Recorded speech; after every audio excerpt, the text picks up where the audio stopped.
If you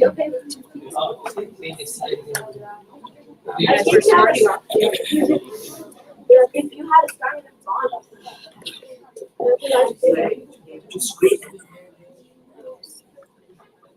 jump on that. I'm gonna go to my best friend list.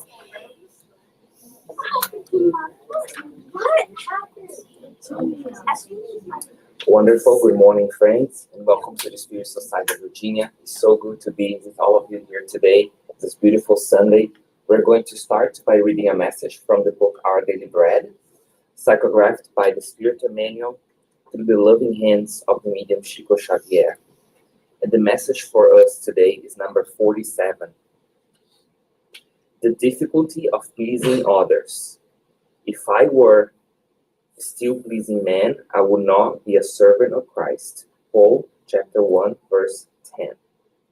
And the message says, sincere disciples of the gospel should concern themselves with their own endeavors and with the isolated and peaceful approval of their conscience in the tasks they are called to perform each day, learning to do without the unreasonable opinion of the world.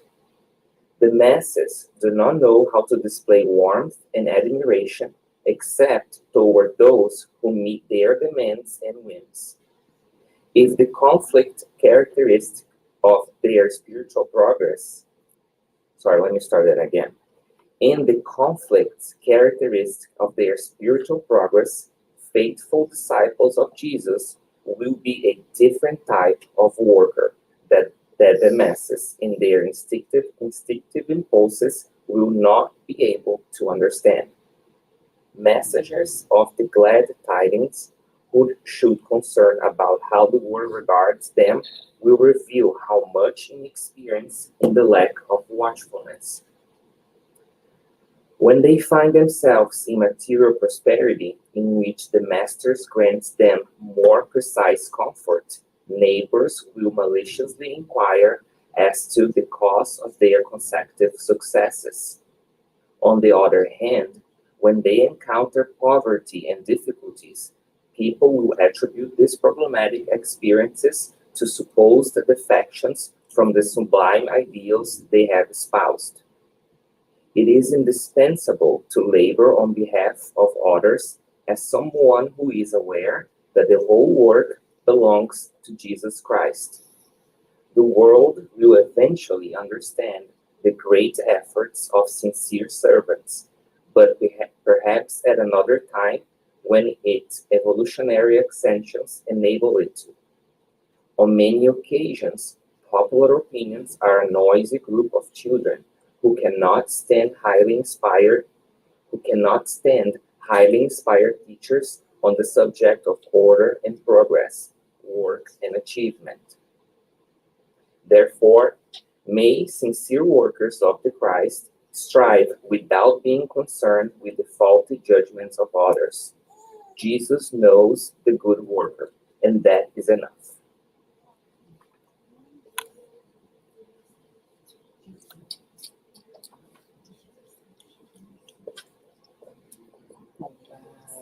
Let us now feel the joy of this message, this invitation.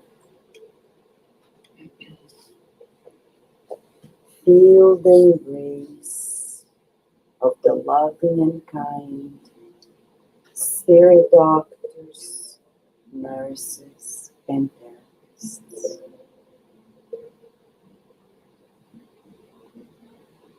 Dear Master Jesus, in this sacred environment prepared by you and your loving messengers, we enter with gratitude and with an open heart to learn about our immortality, knowing that sooner or later we will no longer be here. And our illusions have passed. At that moment, want to ponder the much we have done towards our inner growth, growing in love, in kindness, in charity, in true compassion. We pray at this moment, asking you to help everyone in our lives, whether incarnated or discarnated. We pray for those who have their needs in the book of prayer, visualizing your loving care towards them. And we see you in front of us now, smiling, encouraging us to peace and harmony. Thank you for inspiring us, guiding us, as you kindly grant us the permission to begin this educational, therapeutic hour with you. And so be it.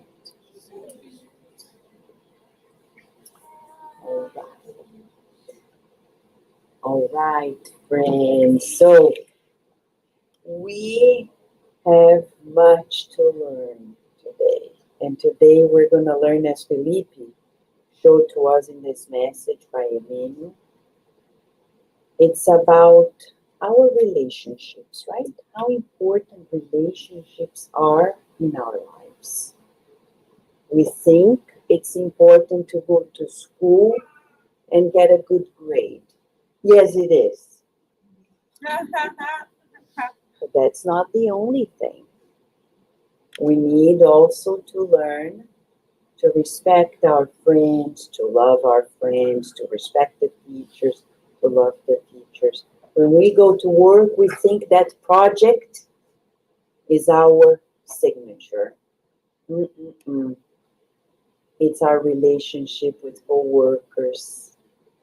It's our relationship with the boss, with the employees, if that's the case, with the clients, the patients, the customers.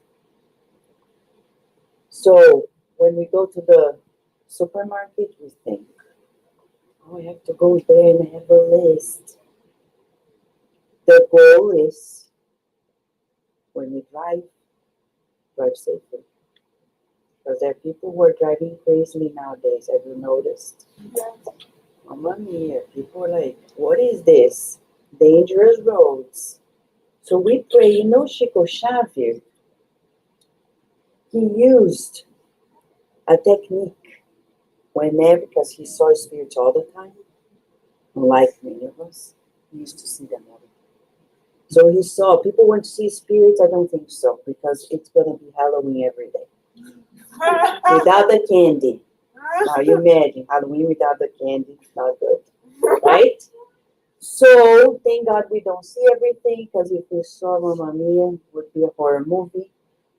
But, knowing of it, when we enter our homes, people come with us. When we enter our cars as well.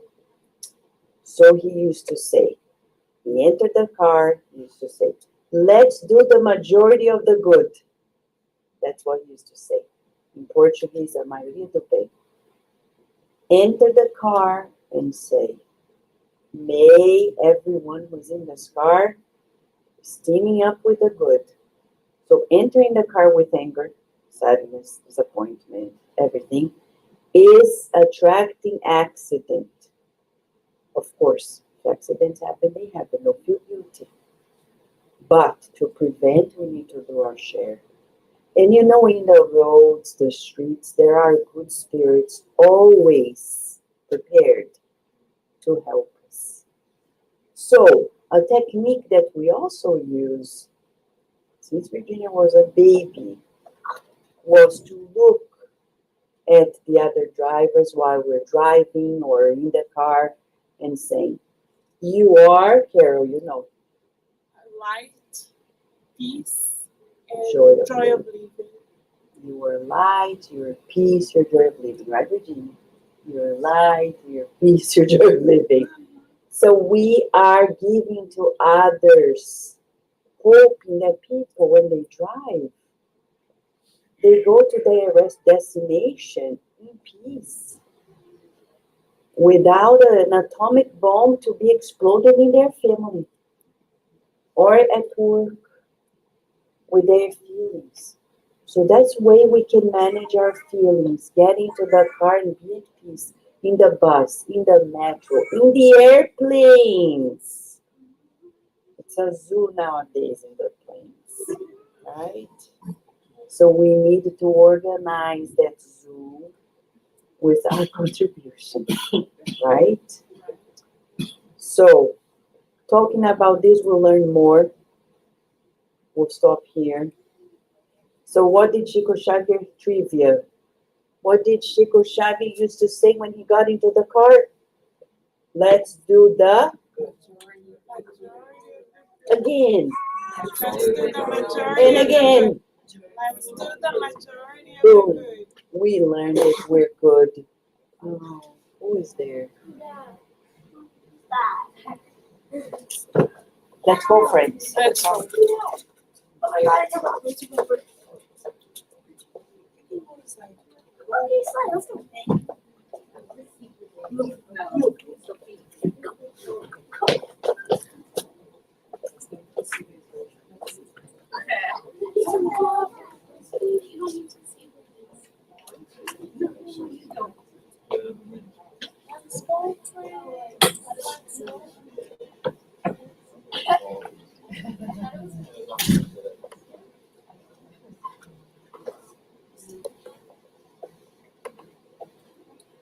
Right, so let's go.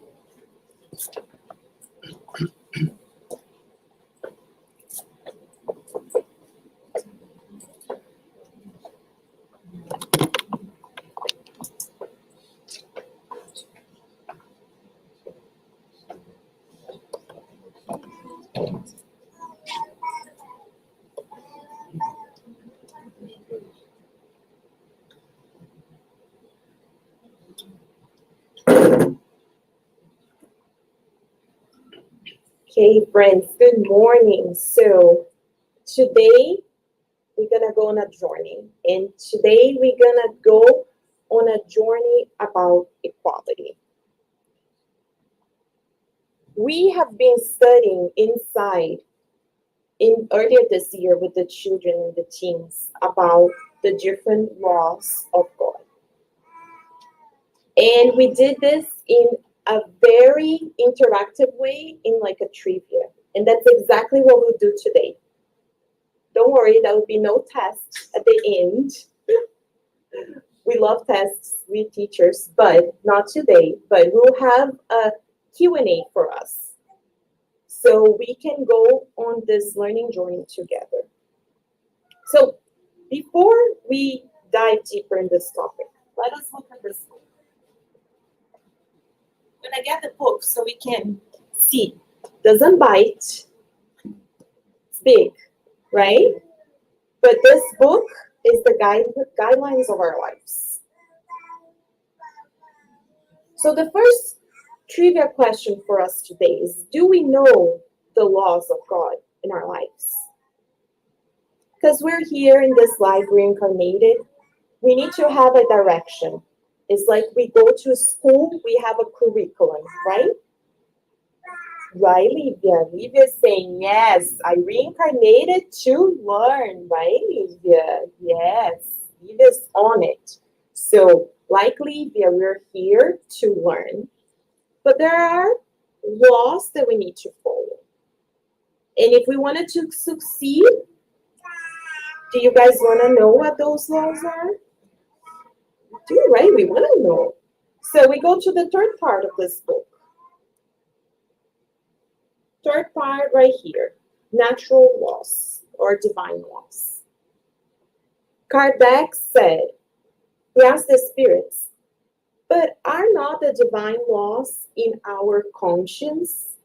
Yes, he said. When God created us as spirits, simple and ignorant, he put the laws of God there. But what happens to us? We, majority of time, forget or we disregard it. Is that example that we give every time, but it's so true, is that when we're driving, we know the speed limit, right? 25. We're like, oh, I'm going to go 35. I'm running late, right? So we disregard it. That's us in life. We know the laws of God, but we disregard it. So thanks to Kardec, we can go there and we can study.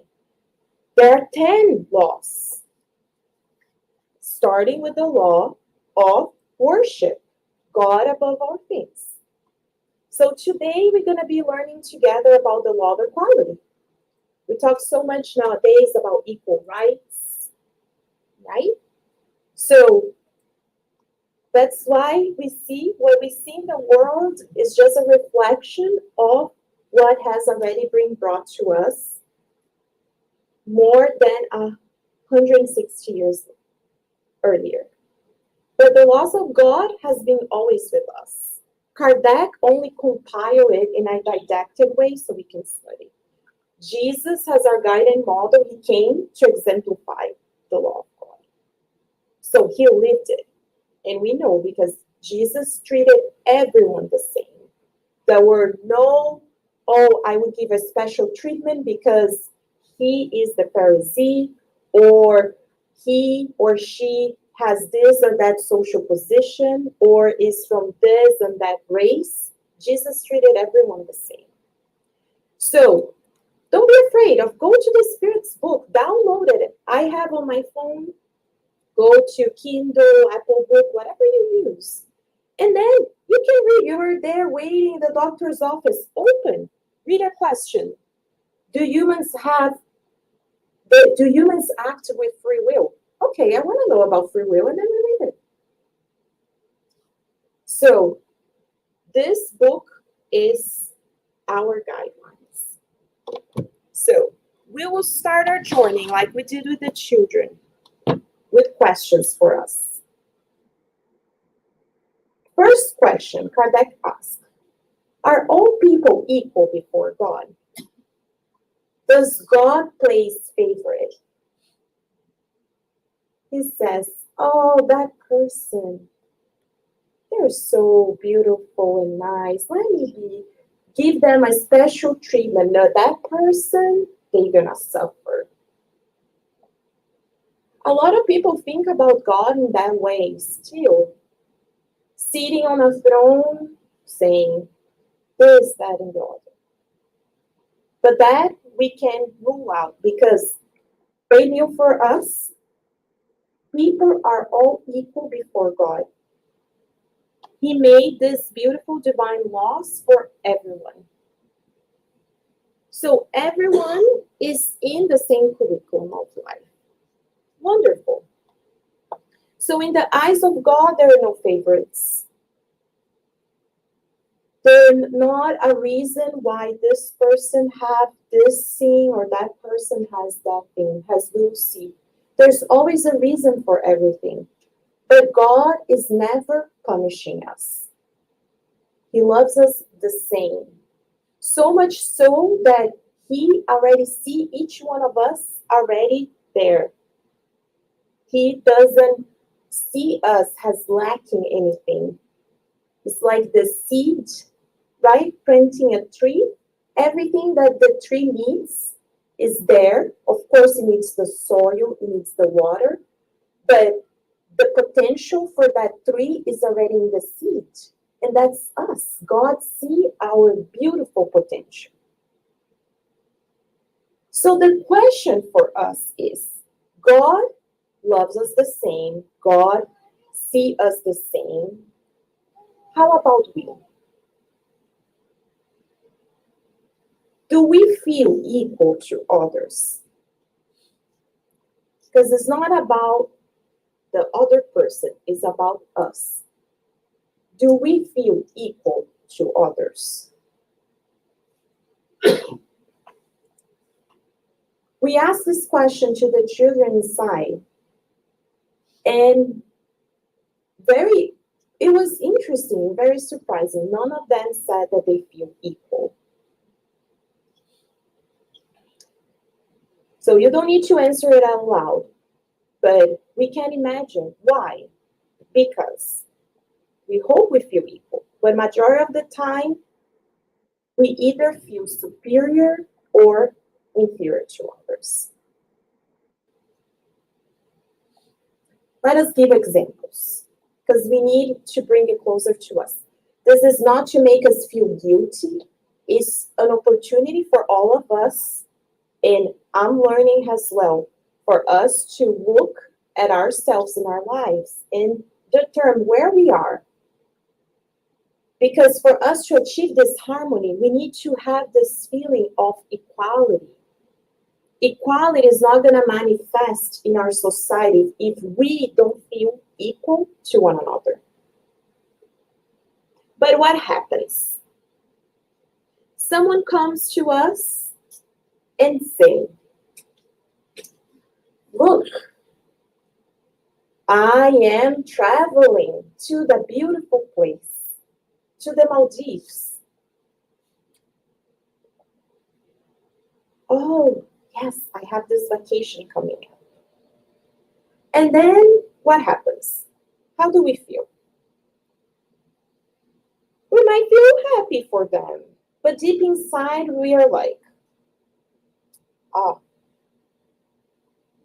why are they spending that much money to go to the Maldives? Well, so what we do, we put others down. We minimize. Instead of us being happy for them, we say, if I had that much money, I will go to that place. I will do that thing. Maybe it's an achievement. Maybe they got a promotion at work. And then we might not say anything, but deep inside we think, they don't really deserve it. Who are we to say they want to spend their money, if they want to travel, if they had a promotion? But you see, we either put others down, or people say, and they say it out loud, right? Oh, you're going there? Oh, I'm so jealous. Right? We hear that. And people say it thinking, oh, they're just saying out loud. So then, what do we feel? We feel the inferiority. We want to have what others have. And then if we don't, we feel inferior. We don't fit in. And that's why our world is in this commotion, because of these feelings of inferiority and superiority. Instead of us feeling equal, we compare ourselves to others constantly. So then people think, if the others are doing, I should do too. I will spend the money that I don't have to buy that fancy car, that big house, to do that X and Y Z trip. But what if that is not in our reincarnatory plan? So how do we identify? We'll put words just to illustrate for us. So when we are in this feeling of superiority, is our pride. We think we deserve better. We think that our ideas are better. Is when the boss comes to us with that project, and then we think, oh, I would do that differently. I would do X, Y, and Z. Well, we can have our opinions, but when we think that our ideas should prevail more than the boss, there's a reason why they're in that role. They have a view of things from others' perspectives that we don't. But then our pride, we feel we know more, we deserve more. And people enter in relationships with this pride in organizations, in society. It's the selfishness inside of us that still rules because we think we should be the ones.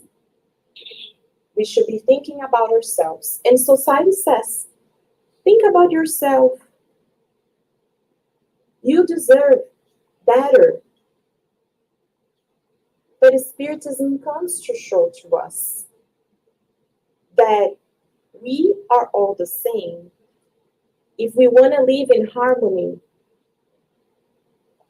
we need to equalize ourselves to others, because if we stay in our pride and our selfishness, which the Spirits told Kardec, Spiritism comes to remove materialism that is still so much in that pride and selfishness inside of us.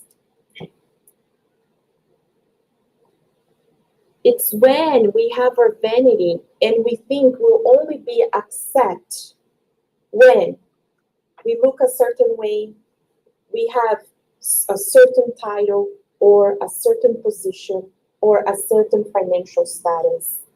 Do you see how we want to be, people want to fit in? And that's why we tell the children and teens inside, don't make choices only because you're thinking of fitting in. Because one choice, oh, everyone else is smoking pot, so then I'm going to smoke too, because if everyone else is doing it. And in that one decision, derails a whole life in addictions.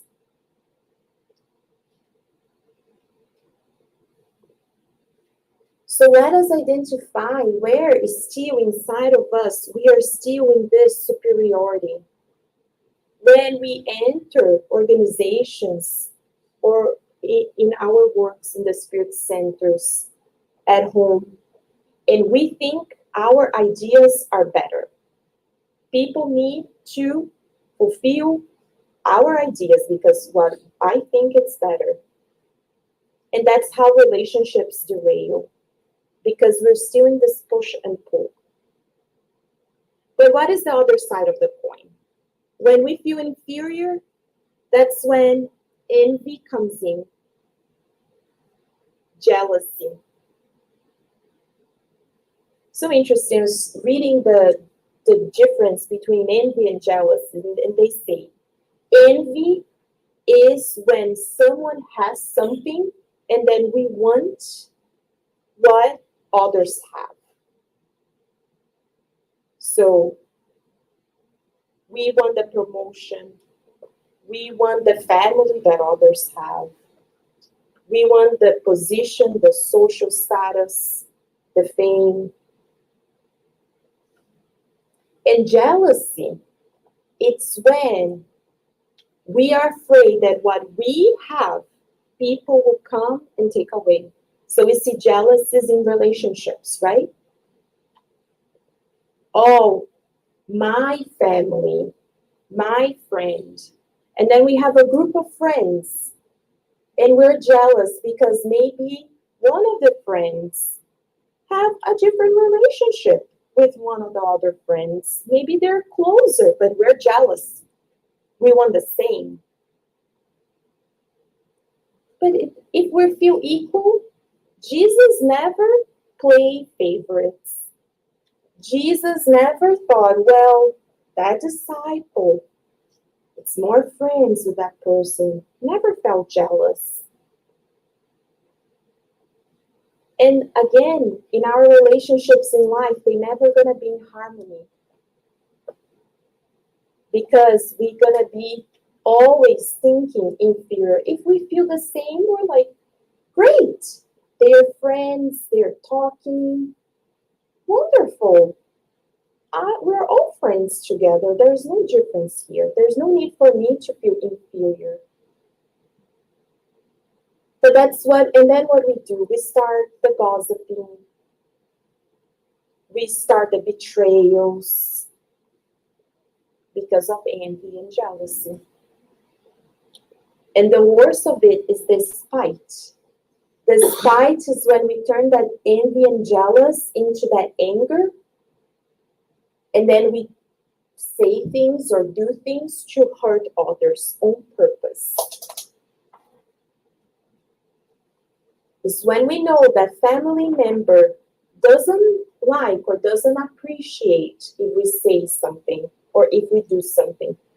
But out of spite, we go there and we do exactly that, but we know it's going to push people's buttons. Why do we do it? Because in the end of the day, we are feeling that inferiority. How come? I need to put you down. So by putting you down, I go from feeling inferior to feeling superior. So you see, it's a cycle. And psychology already explains that at the end of the day, all of this summarized in low self-esteem. Because we don't love ourselves enough, not in a selfish way, but we need to feel superior or inferior to others. So we either need to put people down, or we feel so grandeur and entitled that we think we're better than others. So how we can get out of this cycle of feeling superior and inferior? Why do people have different abilities? Because at the end of the day, comparing ourselves to others or being equal is not saying that we're going to be all the same. We're going to have the same rights. But do we have different abilities?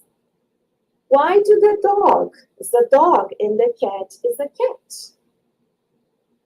They have different abilities, but they're the same.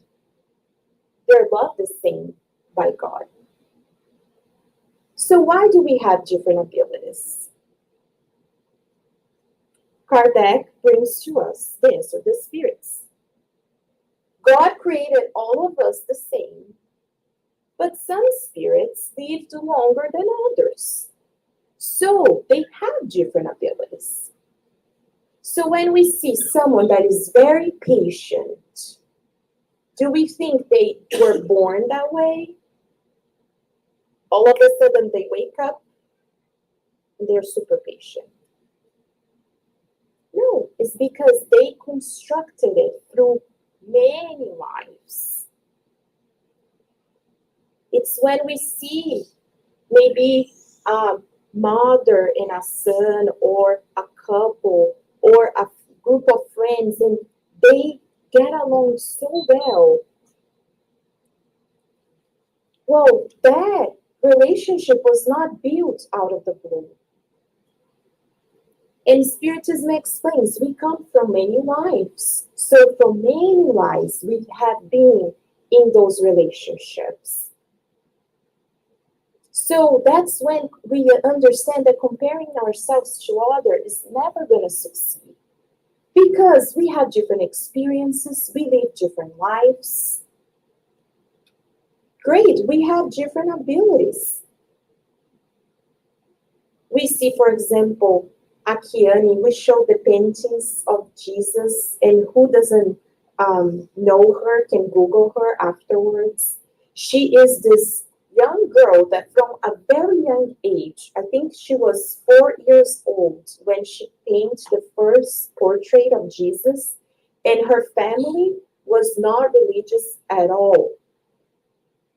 And she was born with this ability to paint beautiful things, including this beautiful, the most accurate portrait of Jesus. Well, we can assume she comes from so many lives, right? That she was already practicing it. So how are we going to compare ourselves to someone like that if she has lived those experiences? It doesn't mean that we don't, but maybe in this reincarnation, it's like files. We have files that we have in our pure spiritual body. Maybe that file in this reincarnation is closed because we need to learn different abilities. So it doesn't mean that we might not also know how to paint, but in this life, God's saying, let us learn something else. So we look at each other differently because we appreciate others for their abilities and for what they bring, and that feeling of comparison goes away.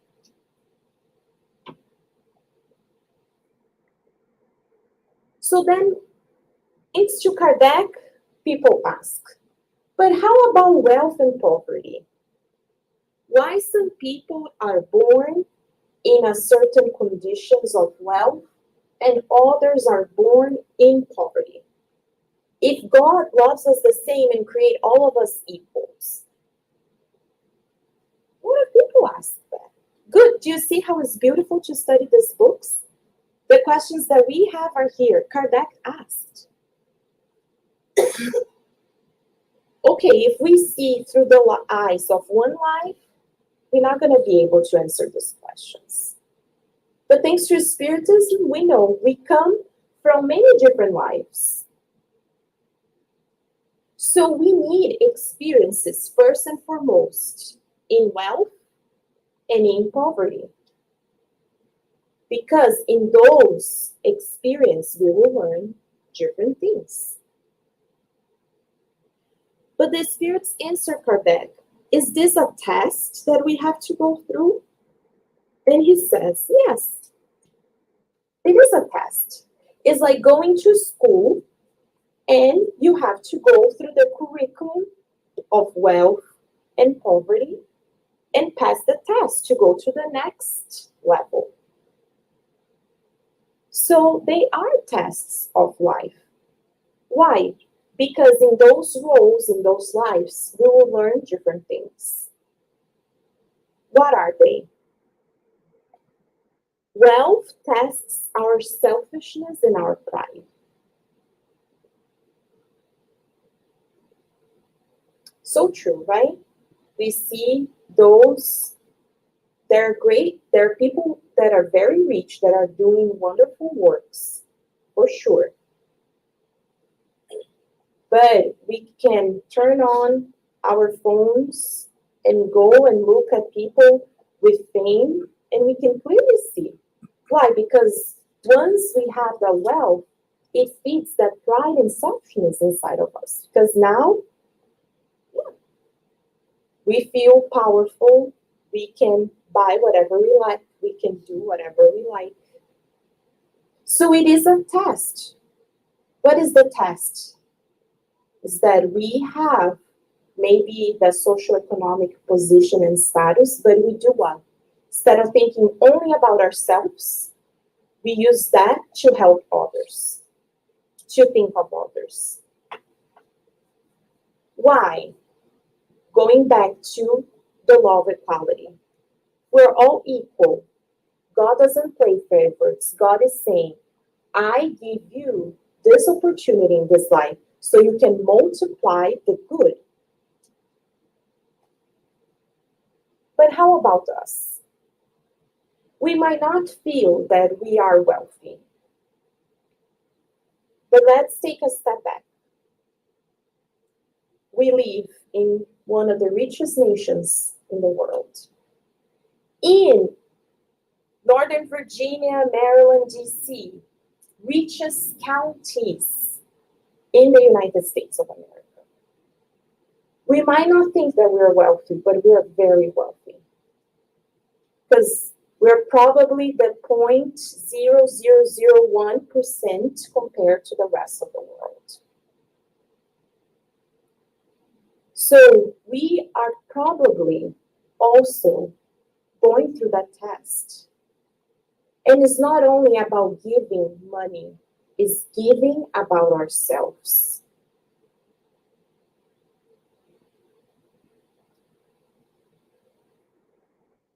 Wealth is the most challenging test because it excites that pride inside of us. So if we want to live harmoniously and if we want to succeed in this life, we need to do our part. Is poverty a test? Yes, for sure.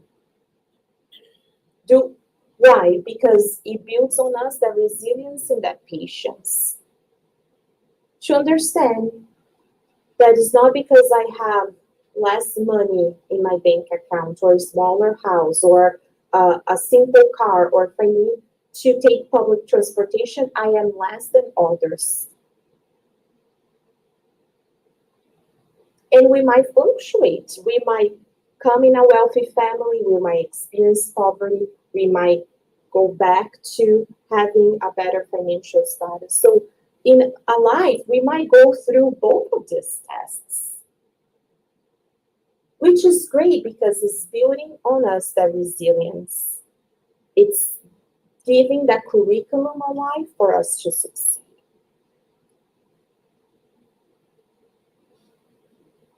So then Kardec asked, so what is the role of the more powerful? He says, the role of those who are more powerful or have more is to come in and help others. So equality is not giving the same or everyone being the same. It changes our perspective. Is this equality that we're all equal? We have the same rights, but we have different abilities. So we are here to help one another. Not only materially speaking, but also emotionally speaking.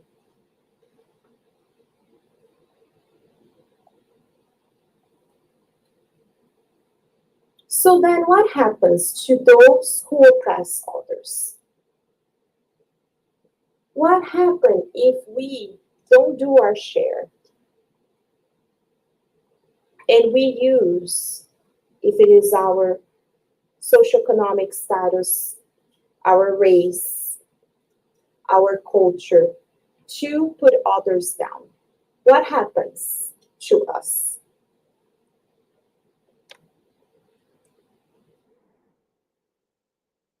Are there consequences? Yes. The Spirit saying, those who oppress others, they will reincarnate in the role of the oppressed and learn their lesson. So it's the law of cause and effect. The same way that Spiritism explains that we come from many lives, that nothing is by chance. We bring those experiences, also says we are planting today what we will reap tomorrow. So those who oppress others, they will reincarnate in that role. So if we use our wealth, our power to only think about ourselves and not think about others, next life we'll be there. We'll be the ones begging for others.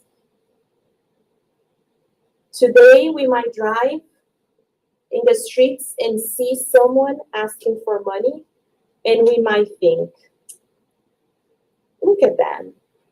They don't look like they need anything. They could get a job. Go to McDonald's. I've known people, and I've heard those things. Go to McDonald's. You can easily get a job there. Okay. Next life, let us be ready, because we'll be there. And then we'll be asking God that someone stops and helps us. That's why the mentors of the Spirit Society of Virginia have been pushing us every week to make this exercise, to get out of our Northern Virginia bubble and go out and see the suffering of others. That's why every Sunday here we're doing the peanut butter and jelly sandwich, so we can help.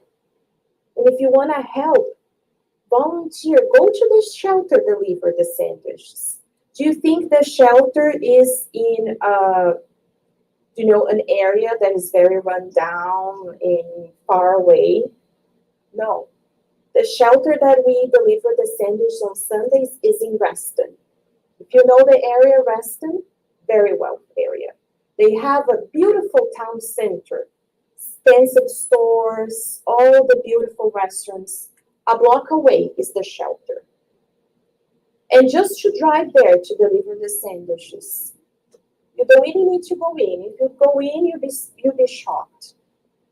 But there are people outside, camping, hanging around. How do they get there? We don't know. Everyone have their stories. Everyone, and everyone that we talk to, there's different reasons. Do we judge? No. Law of equality. We say, we do our part, we help. Something so small, like putting a peanut butter and jelly sandwich, but for them means everything. Because if they don't have what to eat, that one sandwich can change their day. So we need to do this exercise. It's not in Africa, it's not in a different continent, it's right here in our county. People who need it. And that might be a family member of ours one day. That might be us in maybe not even the next life, this life. Because the same way that one day we're on top, the next day we're at the bottom. We saw that with Jesus. One day he was entered Jerusalem and being applauded and the crowds were following him. A few days later, he was being crucified by the same people, quote unquote. So, if we don't do our share in this life, next life will be there. And the mentors recommend us at least once a month. Let us volunteer to the homeless in DC. At least once a month. What is one Saturday a month? For 1 hour, we were there yesterday. We got there at 10:30. We set up.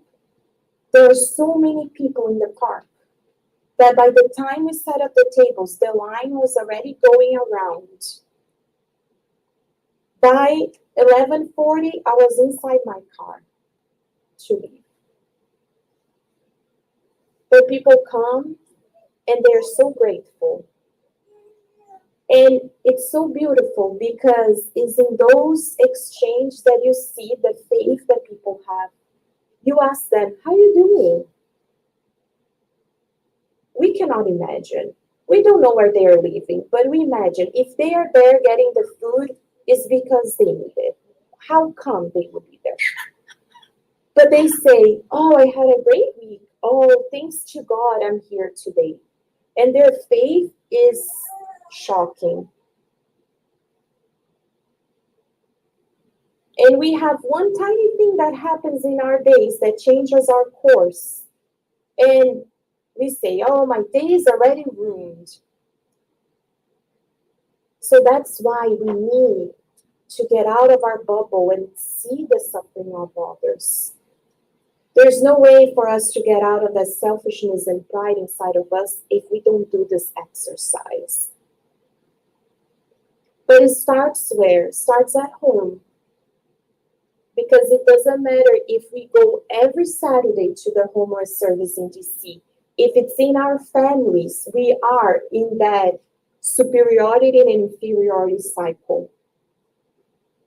If we feel that our family members, mother, father, sister, brother, partners, children, they are competing with us.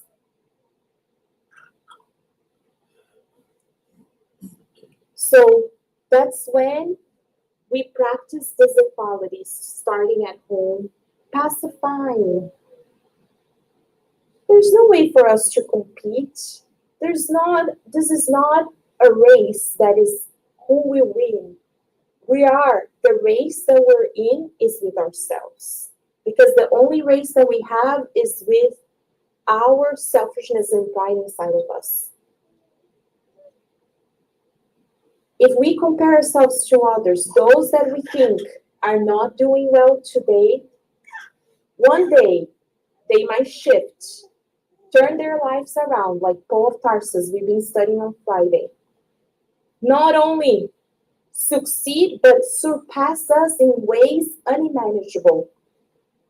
And the spirits tell Kardec, that person that we thought was failing, they will probably be the ones extending our hands to us at some point. So why? Why compare? We compare only to ourselves. We win only the race of within ourselves. Because if not, we're going to have to come many lives in different tests: poverty, wealth, this race, that culture. This religious belief, that religious belief. They keep bombarding each other. So there will be many reincarnations for them to reincarnate in different sides, quote unquote, because there are no sides, for them to learn to love one another. Because today I throw the bomb there, next day I'm reincarnated there, and I am killed because of the bomb that those on the other side sent. So you see, there's no reason for it.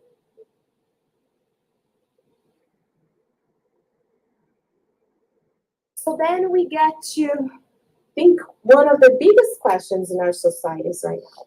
How about men and women? Do they have the same rights before God? Well, thanks our society, we already see this. Unfortunately, we rewind the tape not too long ago.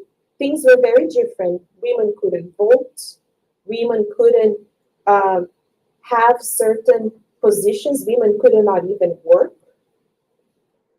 But when this book was published, thanks Kardec, such a revolutionary, he brought the answers of the spirits. Yes, women and men have the same rights. They are both given the same intelligence by God to discern right and wrong. Wonderful.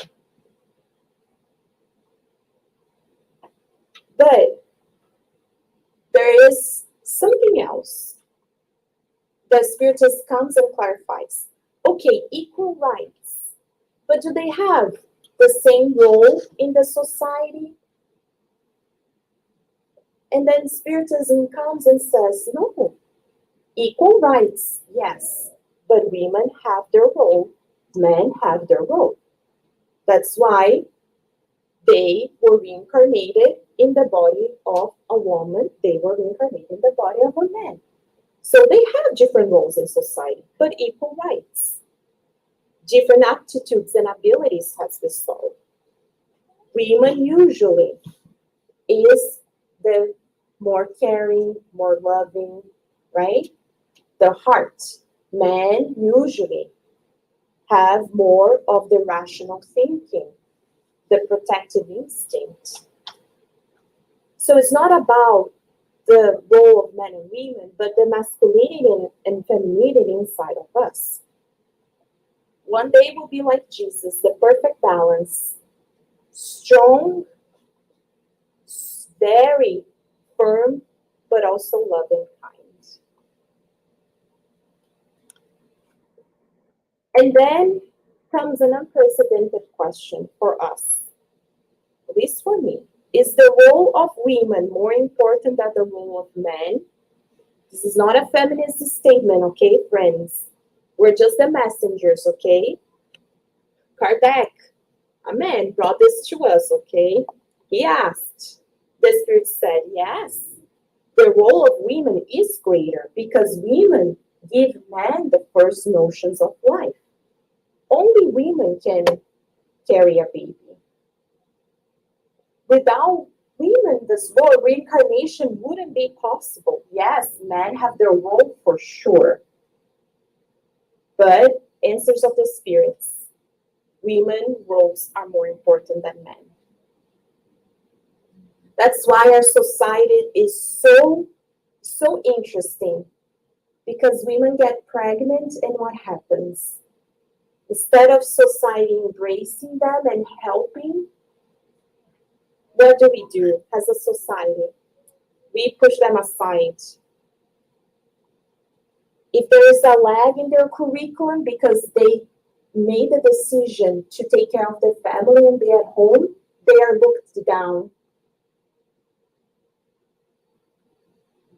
How many women I know personally that had to hide their pregnancy at work so that they wouldn't be discriminated.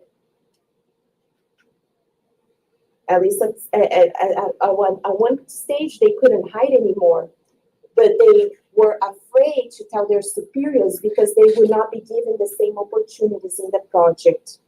They would not be looked as an opportunity for promotion.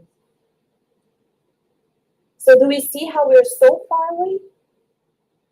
But Mentor Joseph shared with us through Vanessa that one day society will not only value women more, but those that decide to focus on the family,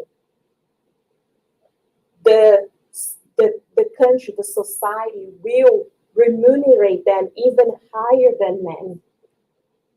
Because that is the hardest job and the most important job, which is leading that child to God. So, for all the women in our lives, our mothers, those that we know, our friends, let us help them because it's a big, big mission. Very important. Again, same rights, but different roles. For Daisy, can the father decide to stay at home and take care of a child? For sure. They have their role too. But we're just saying, women do have that role of carrying a life and giving birth. So, then it comes the last question for us today. What is the greater equalizer of life? When are we all the same? Where is the point of our lives that we'll realize nothing mattered? Didn't matter our socioeconomic positions. It didn't matter where we live. What clothes did we wear? What type of car we drove? The position at work, our religion, our race. What makes us all equal? Okay, quiz. Does anyone wants to guess? Trivia. Yes, Barbara. Yes, Barbara, you got it. Yes, that's it. That. Thank you. Yeah? Why? Because it doesn't matter if we're rich, poor, if we were famous or not. We're all the same. We're all gonna die. There's no difference.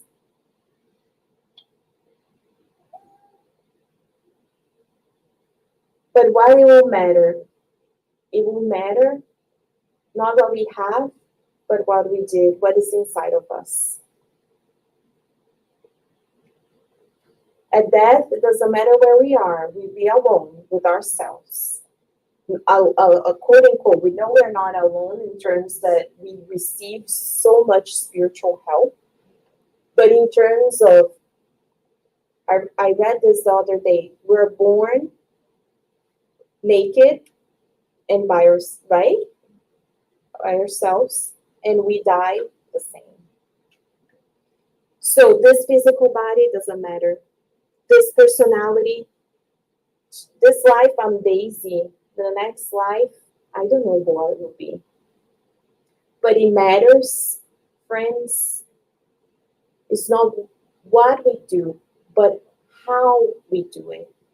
How we work in these relationships of life to get out of feeling superior or inferior to one another. So, thanks to Spiritism, how can Spiritism help us progress? Exactly by helping us see that only by destroying this materialism inside ourselves, it will show us what really matters. So Spiritism destroys any prejudice of sect, of race, of caste, but encourages solidarity and equality. Not saying that because we're Spiritists, we're better than others. No. But Spiritism shows to us, explains, it's not a blind faith anymore. It's reason. Why are we equal? Because we're created equal by God. Why do we have different aptitudes? Because we come from many different lives. Okay, great, that makes sense. Why some have more than others? Well, we have to go through those tests in life. But those that have power need to help those who have less.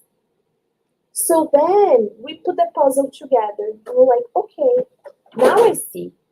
So I'm not going to feel greater or inferior or superior than others. I'm going to feel the same because at the end of the day, we're all spirits. We all going to die because that's the point. This life is passing. It's so tiny, tiny, tiny, tiny. What matters is the real life that's in the spiritual realm. And what's going to determine our lives in the spiritual realm? The choices and that we make today. So friends, thanks to Spiritism, Jesus said, I will bring you the promised consoler that will explain things that I cannot explain now and that will stay with you forever. So Jesus told us he will bring the promised consoler, and we know Spiritism is the promised consoler by Jesus. But Jesus is our model. Jesus saw everyone the same, loved everyone the same. Did he get upset because people were stoning him, crucifying him, betraying him? In the contrary, he understood the imperfections of others. He forgave. He helped. So who are we to think that we're so greater than others that we were not going to go through that? So we will. But we look at Jesus and we say, okay, Jesus shows to us the pathway. That's the pathway, friends. We follow Jesus' footsteps, we're never going to go wrong. And he summarized in one sentence, and that's how we're going to end the golden rule. What is the golden rule? Do to others what I like to receive. Very easy. If we apply that, there's no difference. We do to others what we like to receive. Doesn't matter where they are, who they are, what they do.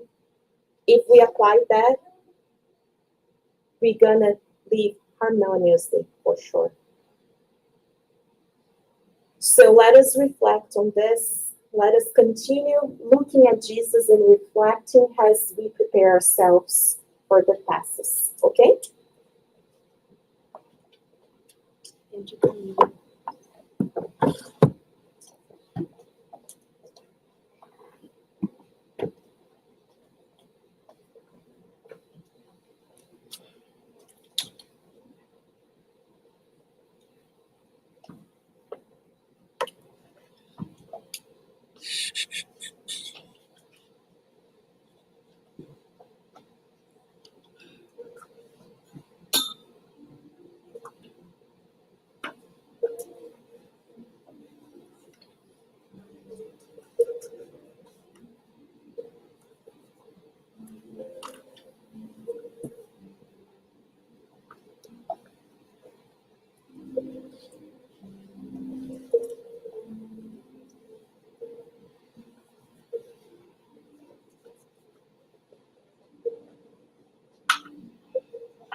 Let us feel the presence of the spirit doctors here with us.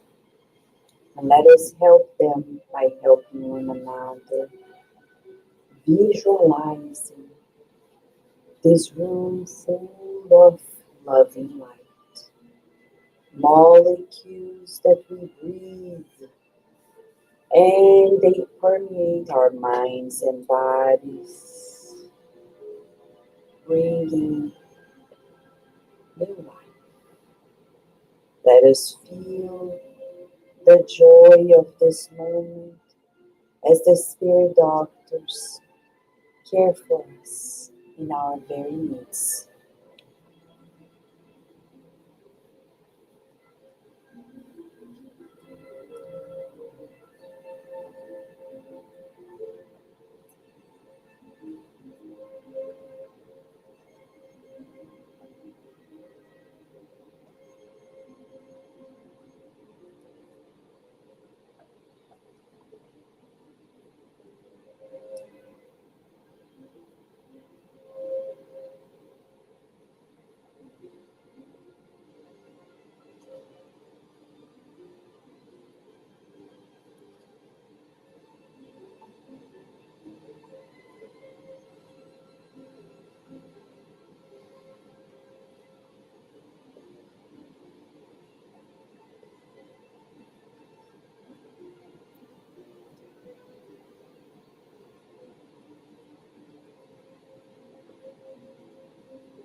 Let us see Jesus, our best friend, visualizing His loving heart, radiating pure love, visualizing everyone in our homes, also receiving His loving care.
Good job, good job. Good job, good job.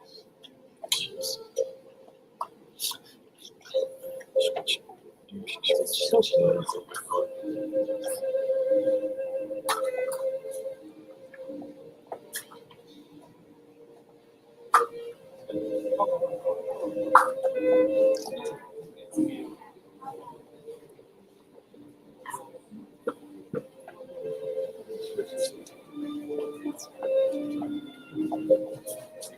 Just water. It's just water. Oh no, where's the water? Just see that. No, wait, it's just water. Okay, I'm changing. It's just.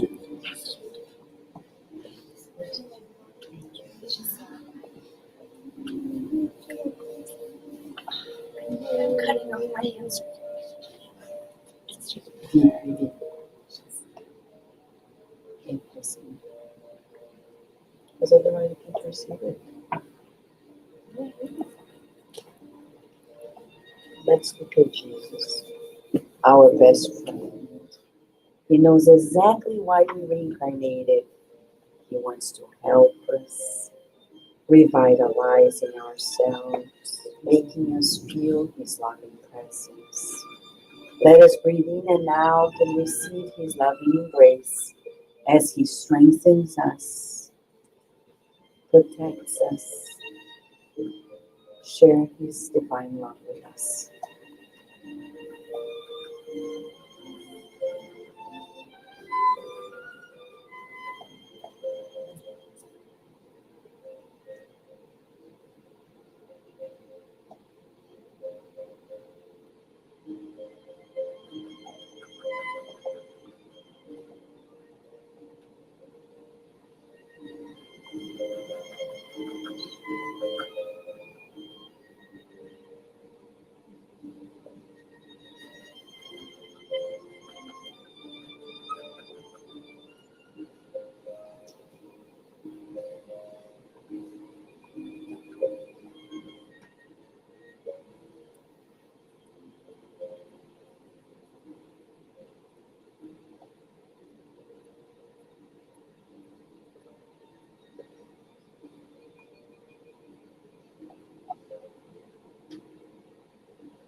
Let us all now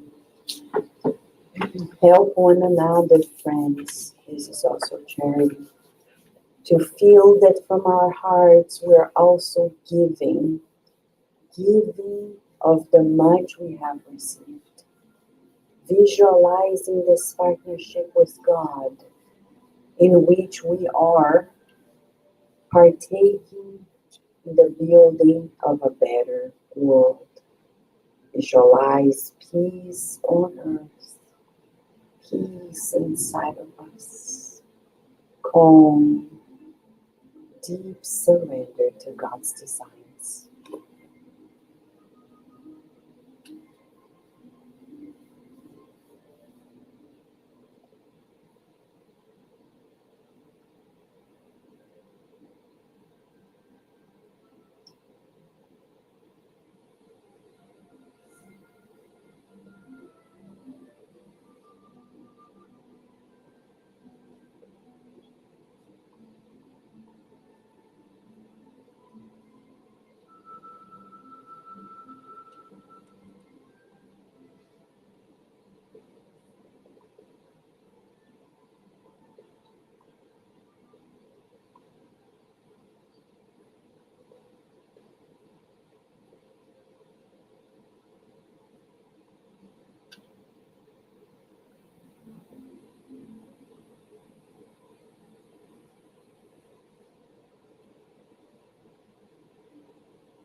Feeling much gratitude to God who has provided us with the gift of life. We give thanks to our Creator for loving us equally as His children. This is the greatest honor of our lives, to know that we exist because God lovingly wished us to do so. We now visualizing this infinite love of which we are all part. Pray together to everyone who find themselves in areas of conflict, be it inside of their homes or inside of their own nations. We pray together so that God's loving presence may shower them with peace.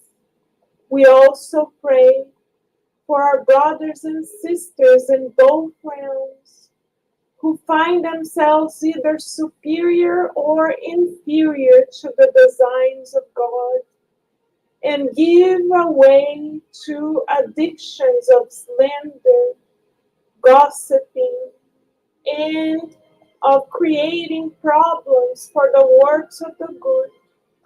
We pray so that our Prince of Peace, Master Jesus, embraces them from heart to heart, reminding them that like all of us, they are beloved children of God. We also pray for all families on earth, all schools on earth, all nursing homes, orphanages, prisons, and psychiatric institutions on earth, visualizing the time when all of us will decide to love and only love, and all illness will no longer be part of our journey. Trusting that that is our destination, we now ask God, Master Jesus, and all the loving mentors here present for permission to finalize this moment of prayer. And so be it.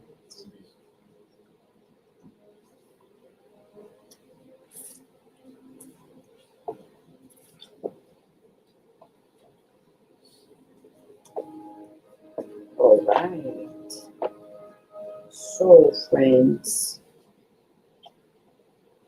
this coming Friday, we are wrapping up the journey. Are we done with the inner transformation? No. But we are going to the final chapter of this amazing book. This book is not about the story, as Emmanuel says in the preface to Chico Xavier. This book comes to tell us about our personal call with the Christ and our inner journey. So we're still open. Join us.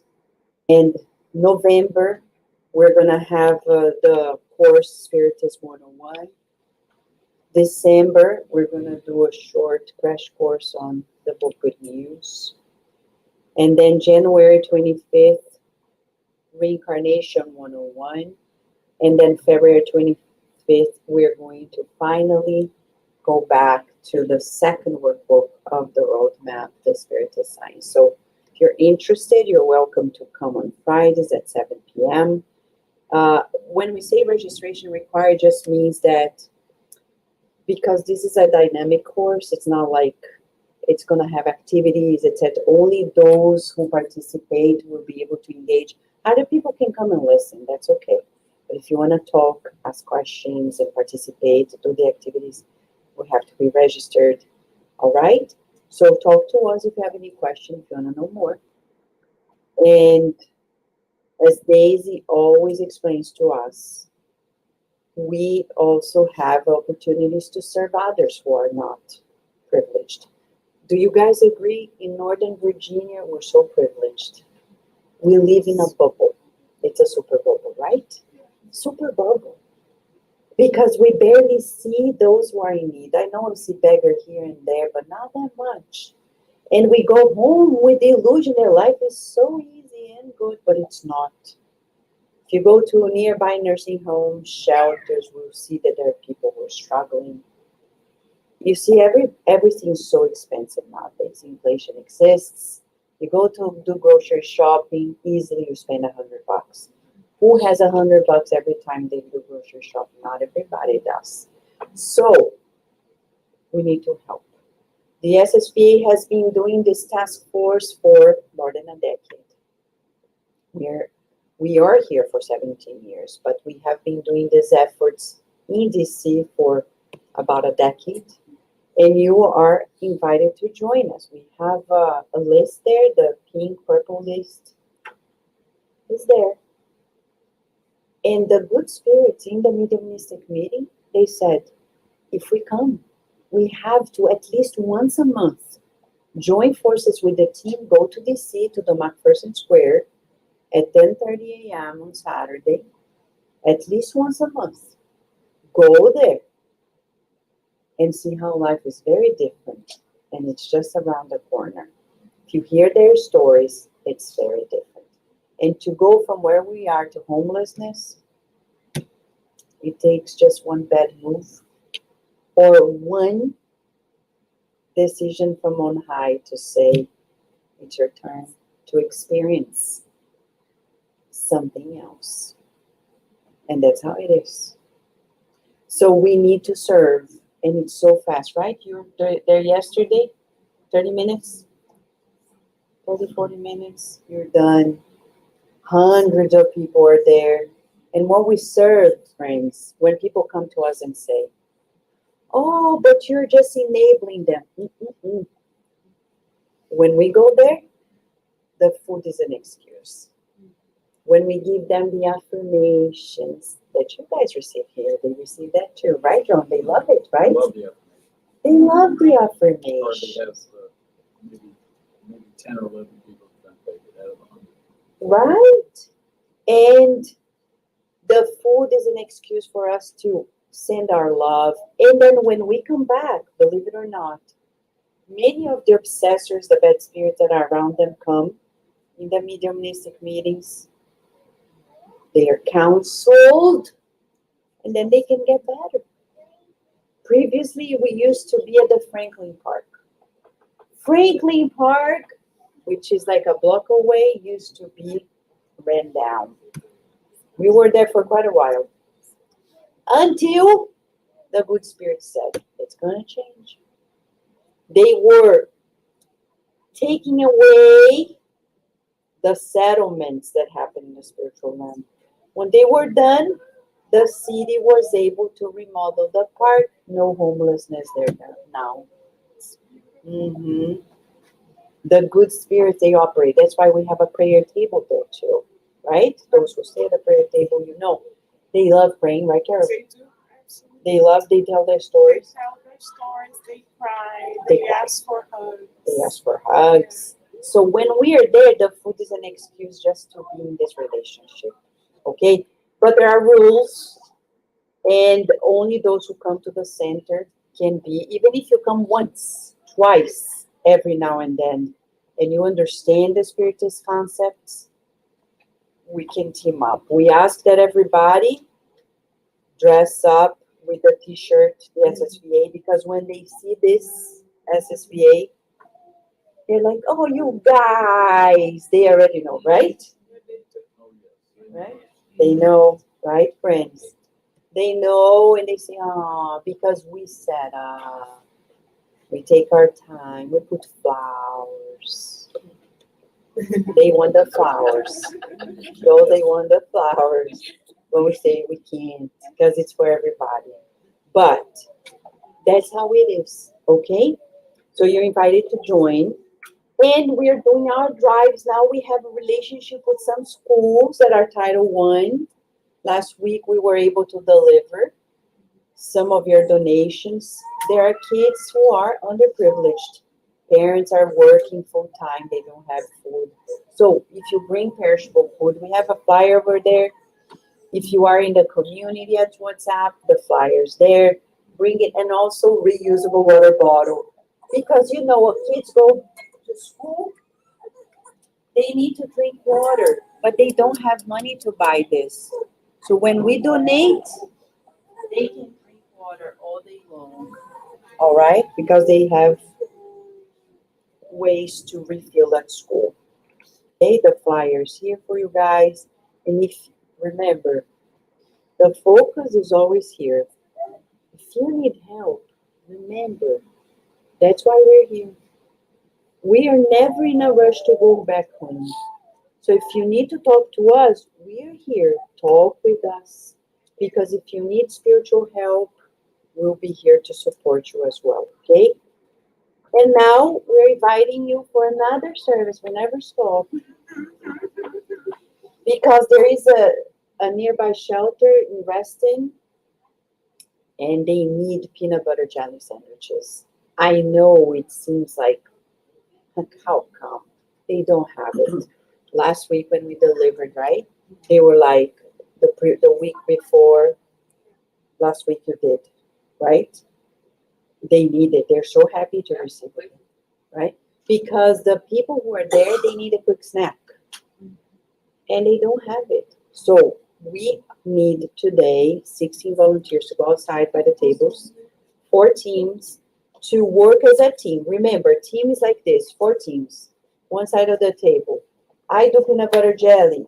Carol does the peanut butter, the jelly.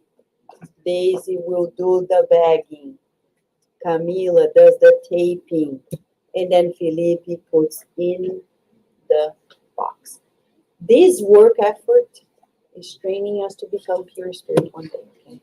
Believe it or not. Yes. We start with peanut butter jelly, and one day we'll build planets together. Okay, let's start easy.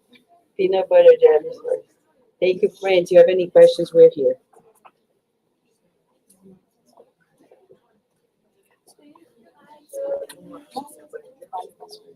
Yes.